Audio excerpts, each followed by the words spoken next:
Béatrice Rettel, bonjour. Bonjour. Bienvenue à Paris. Merci. Vous arrivez d'où? De Barcelone. Formidable.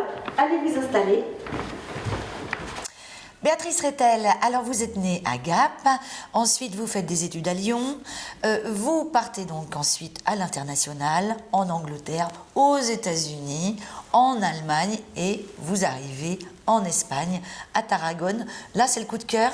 Oui, en effet.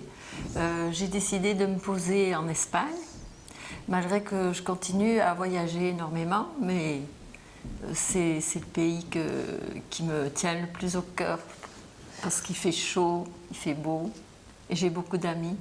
Et donc, alors, vous arrivez en Espagne et vous vous impliquez un petit peu dans la vie de vos concitoyens, des Français à l'étranger. Et c'est là que vous commencez à rentrer comme un petit peu dans la politique de votre ville. Comment ça se passe, votre engagement? Ça s'est passé par hasard et au cours d'une visite de Raymond Barre. Et ensuite, on m'a proposé d'être consul honoraire et c'est comme ça que je suis rentrée. Et je suis devenue consul honoraire de 1992 à 2014. Et en 2014? Et en 2014, on m'a proposé de me présenter comme déléguée consulaire ou conseiller consulaire. Et je suis devenue déléguée consulaire depuis 2014. D'accord. Alors là, qu'est-ce que vous faites exactement quand vous êtes délégué consulaire?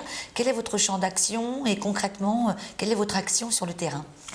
Eh bien, un petit peu... le délégué, les conseillers consulaires me disent s'ils ont un problème à Tarragone, ils me l'envoient. Ils donnent mon téléphone pour que je puisse aider les gens qui sont à Tarragone. Oui, vous êtes le relais. Oui, voilà. Mais s'ils veulent faire une visite avec des Français de Barcelone, ils me demandent de préparer ça, je vais à la mairie, etc. Et évidemment, comme je connais tout le monde, c'est facile de gérer ces choses-là. Et si vous aviez quelque chose à améliorer en tant que délégué consulaire, ce serait quoi? Je donnerais quand même plus de pouvoir au délégué consulaire, ou je le mettrais au même niveau que le conseiller consulaire. Oui, parce que là, c'est réduit. Oui, c'est assez réduit, malgré que le consul général est très aimable et m'invite aux réceptions, etc. Mais je ne suis quand même pas impliquée pour les bourses, pour les choses les plus... On est juste impliqué pour les votes. Pour les votes, ça c'est très important. Oui, c'est l'unique,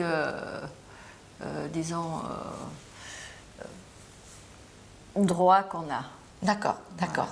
Donc ça serait un petit peu l'objectif dans les années futures. Oui, dans les années futures, ce serait un petit peu d'équilibrer ça et de donner plus de droits.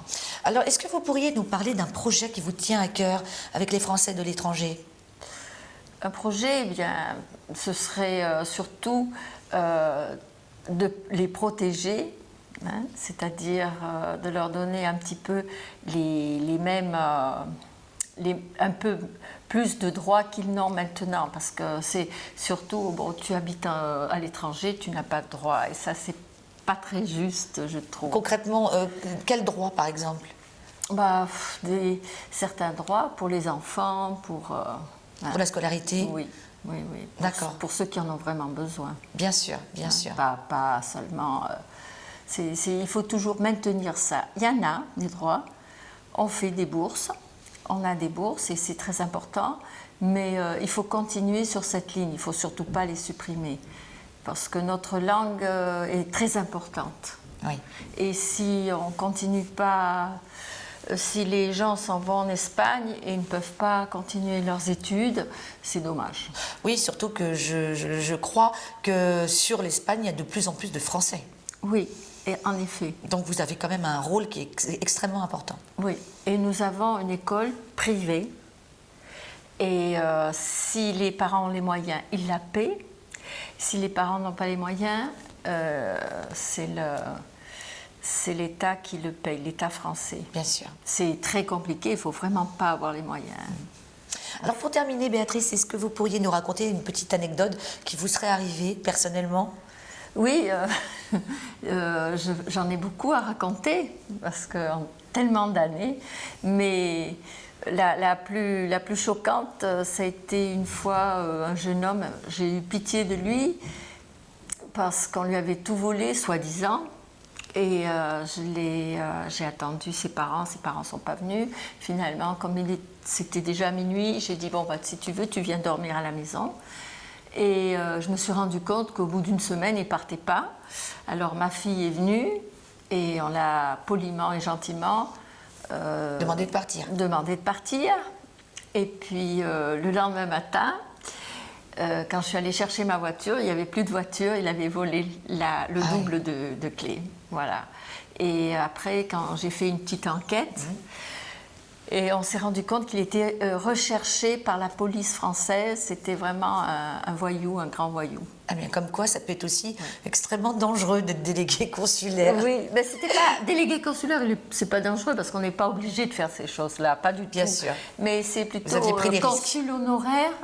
On prend des risques. Et je ne l'avais jamais fait, jamais. Mais c'est dans la dernière année que j'ai fait ça. J'ai glissé. Béatrice Rethel, merci beaucoup. Merci. À bientôt et bon retour. Au revoir.